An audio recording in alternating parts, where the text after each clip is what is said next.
The idea of this video is to produce a simple Chinese Zodiac book tag, a book tag that even I can't fail. Of course, I think I did.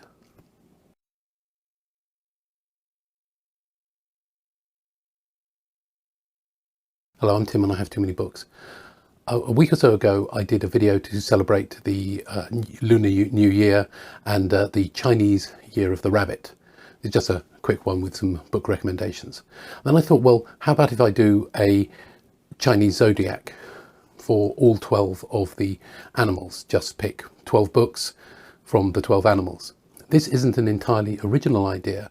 A more complex Chinese Zodiac book tag was created by Stephs Romance Book Talk in 2017, and that tag was done by LovelessDegrees last year. I'll link to both videos in the description. Also, Book Break did a similar thing to me last year, where they recommended 12 books based on the 12 animals in the Chinese Zodiac. Now, I kind of wanted this to be a simple Chinese Zodiac book tag. 12 animals in the Zodiac, 12 books to be recommended. That's your only prompt.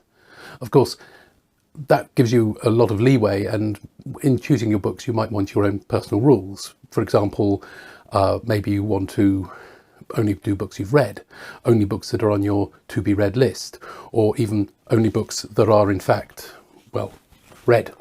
I put together my own rules or guidelines making this list just for me to follow as I was building the list. They were only books I've read, no fantasy, no anthropomorphic animals, and avoid China.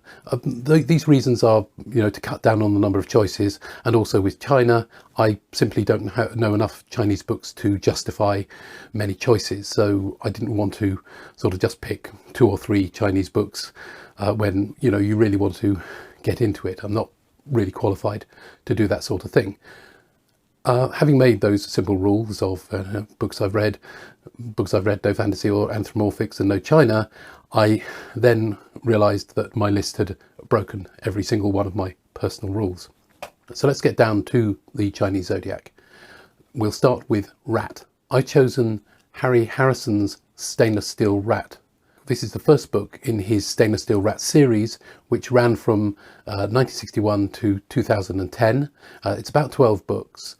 The Stainless Steel Rat character first appears in a story from 1957, so it's a very, very long-running series.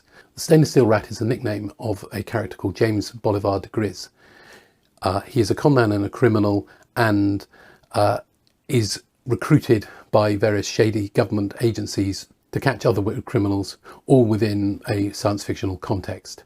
I've read the first book, and there are, as like I say, 12 books, and it's very entertaining. It's sort of like humorous, hard-boiled American detective literature, but with lots and lots of science fiction thrown in.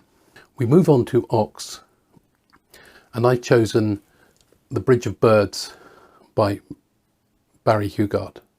This is the first in a trilogy of books which go under the name The Chronicles of Master Li and Number 10 Ox. Number 10 Ox is a young man. Some people say simple-minded. I prefer the word simple, not a complicated, particularly complicated person.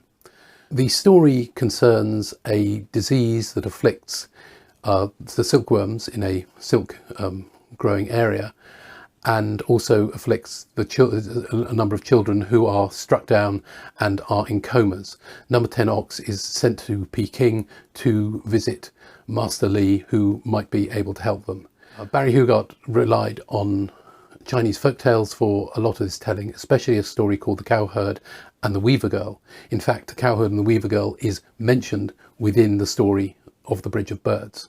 Next is Tiger, and I've chosen Flashman and the Tiger by George MacDonald Fraser. This is a novella and a couple of short stories that I think had been published in other places before it was put together in this book. Flashman Tiger is the novella and concerns Harry Flashman's involvement with a character called Tiger Moran, who is present during the Anglo-Zulu War in 1879 and later turns up as a sharpshooter in an empty house. And if you recognise the name Tiger Moran, it's because he features in a story by Arthur Conan Doyle called The Empty House, and it is the story in which Sherlock Holmes returns. And in the novella that George MacDonald Fraser wrote, Harry Flashman, his character, is found by Sherlock Holmes at some point. In case you don't know it, Harry Flashman is a bully and cad character from Thomas Hughes's book Tom Brown's School Days. What George MacDonald Fraser did was speculate that perhaps this awful bully person turned out to be a great Victorian hero and ended his life as Major General Sir Harry Flashman, VC. George MacDonald Fraser proceeds to write a large number of books in which Flashman turns up in all kinds of major historical places. And so good was George MacDonald Fraser's history and research, he's able to insert Flashman expertly into major historical events in Victorian history. And he's so successful that any other author trying to insert their characters into major historical events is always compared with George MacDonald Fraser, because he really sets the standard. My particular copy of this book is signed, and I was privy to a conversation between George MacDonald Fraser and one of the other people getting their books signed, in which he discussed the possible future of a Flashman and the American Civil War book. Now, if you know the Flashman series, you'll know the significance of that conversation. I'll probably do a video about the Flashman stories of George MacDonald Fraser, so I'll leave that particular story of Flashman and the American Civil War for later. Our next zodiac animal is rabbit, and I'd chosen Watership Down by Richard Adams. And much like the Bridge of Birds, this breaks my rules because it has somewhat anthropomorphic animals as well as fantasy elements. The story concerns a group of rabbits who escape from a warren which is later exterminated by humans, and they try to find a safe place, which they eventually do at a place called Watership Down. There's lots of adventures. It reads a lot like an epic fantasy journey, but it is, rabbits in the real world. But Richard Adams' great achievement, at least for me, is his creation of a very believable rabbit society, and including a number of myths and legends. His character of El Herrera is the progenitor of all rabbits and their great trickster god. And the stories of El Herrera are the things that really captivated me when I first read this book. Watership Down is not a kid's book. I have seen it described in one comment as a bunny snuff book, because there is a lot of death, especially among the rabbits, and a lot of injury and danger. Watership Down is based on a real area, and one of the major places in this area is a stately home called Highclere Castle. And Highclere Castle was used as the exterior of Downton Abbey, if you remember that television series. For dragon, I've chosen Red Dragon by Thomas Harris. The red dragon of this story is the mahjong tile or character. Red Dragon is Thomas Harris's first story about that features his famous psychopath killer, Dr. Hannibal Lecter. I remember reading both Red Dragon and the sequel Silence of the Lambs pretty much on 2 consecutive nights, and reading right through the night to finish the books at a single sitting. I find his writing extremely compelling and really rather good. But it has to be said that I'm not particularly interested in his character of Hannibal Lecter. He doesn't interest me as much as some of the other characters interest me. So I was rather reluctant to read his next few books, which concentrate almost exclusively on Hannibal, both Hannibal and Hannibal Rising. It just didn't interest me, but I have to say that finally biting the bullet and reading Hannibal, I was reminded of just how much I enjoy Thomas Harris's writing. I mean, his books are very brutal and very bloody and very nasty in many ways, but I find his writing extremely sort of compelling and entertaining. I just want to keep reading them once I've started. Our next zodiac animal is snake, and I've chosen E.R. Edison's The Worm Ouroboros, or if you know the British television comedy series Red Dwarf, that would be Ouroboros. Can't they even make up their mind what his name is? Worm Ouroboros is a fictional creature that eats its own tail, and it's done for cyclical tales. I'd heard of the Worm Ouroboros, which was written in 1922, as an example of early epic fantasy, and I wondered if there was any link between it and J.R.R. Tolkien's Lord of the Rings stories. The answer to that is very much yes. I didn't know it at the time, but J.R.R. Tolkien knew E.R. Edison and read and admired this book. But when I read it, I didn't know that, but I came out of it knowing for certain that J.R.R. Tolkien would have been inspired by this book. Maybe he was more inspired by what he saw wrong with the book and thinking he could improve on it than being, sort of inspired on the stories. Both E.R. Edison and J.R.R. Tolkien are heavily influenced by things like Norse mythology, Germanic mythology and folk tales and English folk tales. E.R. Edison's world building in this particular story isn't very good. We have a narrator character who goes to Mercury and discovers demon land and witch land, neither which places actually have anything to do with either demons or witches. That's just what they happen to be called. It's fairly lazy, but the rest of the story is very entertaining, and you can see that where it might have given J.R.R. Tolkien some ideas when you read it. About 20 years later, E.R. Edison wrote a trilogy of novels about a place called Simium Varia. And sometimes Worm Ouroboros is treated as a prequel to that particular trilogy. For horse, I have chosen Joyce Carey's 1944 novel, The Horse's Mouth. Joyce Carey, also known as Arthur Joyce Linnell Carey, wrote this story about a character called Gully Jimson.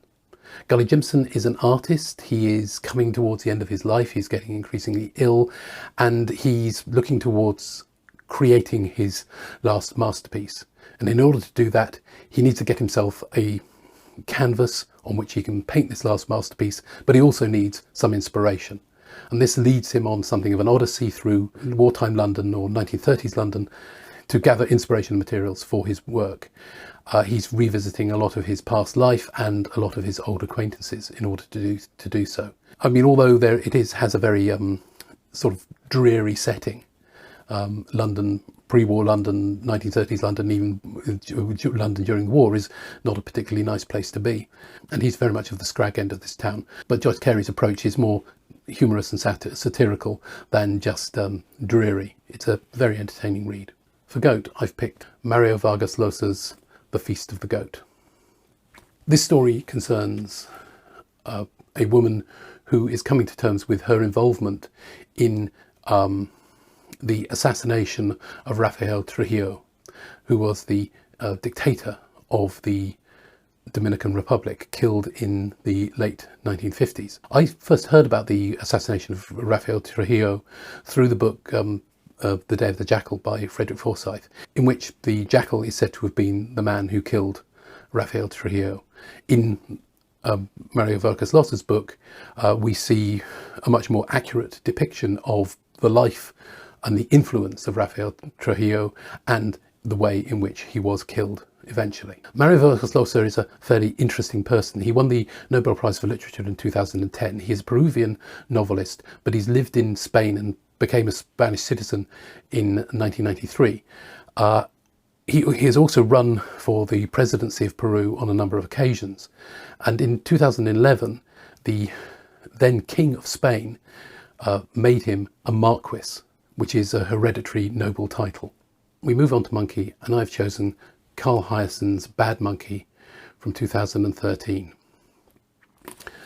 This book is the first of his Andrew Yancey novels. Andrew Yancey is a Miami detective who has been kicked off the force for beating somebody up, and is now living his life in the Florida Keys, trying to make a living as a health inspector for a rather corrupt mayor. Like a lot of Carl Hiaasen's books, this concerns Hiaasen's interests in Florida corruption and also in conservation.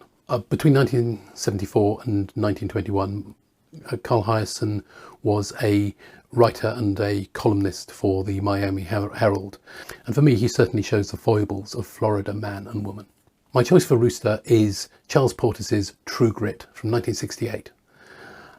This is a story about a spinster called Mattie Ross, who in the early part of the 20th century remembers an adventure from 50 years before, where she accompanied a marshal called Rooster T. Cogburn into the Badlands to find the man who killed her father.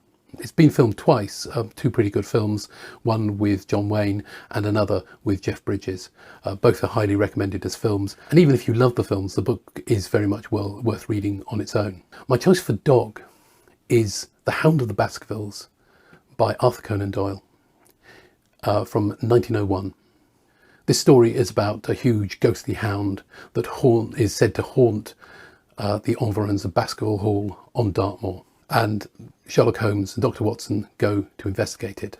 In 1901, Arthur Conan Doyle had just come back from the Boer War, where he had been a military doctor. And Hound of the Baskervilles is the first time he wrote anything about Sherlock Holmes since 1893, when he apparently killed off Sherlock Holmes at the Reichenbach Falls in Switzerland. The Hound of the Baskervilles is set in 1889 in the middle of Sherlock Holmes's adventures and memoirs. Arthur Conan Doyle would return to writing about Sherlock Holmes in the Strand magazine in 1903, when he wrote the story The Empty House, which features a certain Major Tiger Moran. I think we've heard about him before, haven't we?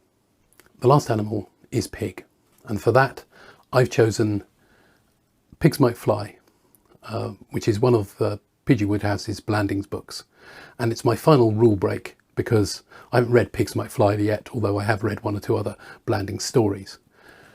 As with other Blandings stories, this concerns the Earl of Emsworth, Clarence, his brother, the Honourable Galahad Threepwood, and various other members of his rather eccentric family, especially his prize sow, the Empress of Blandings. P.G. Woodhouse is just such a good writer, although there's often a lot of similarities in his stories about any one particular set of characters. They are always a joy to read, and I certainly look forward to reading Pigs Have Wings eventually. Now, as this is sort of a tag, please feel free to tag me if you've come up with your own simple list of Chinese Zodiac books. I'm going to tag Bouquins and Books, who very kindly agreed to be tagged for this particular video. Good luck and enjoy.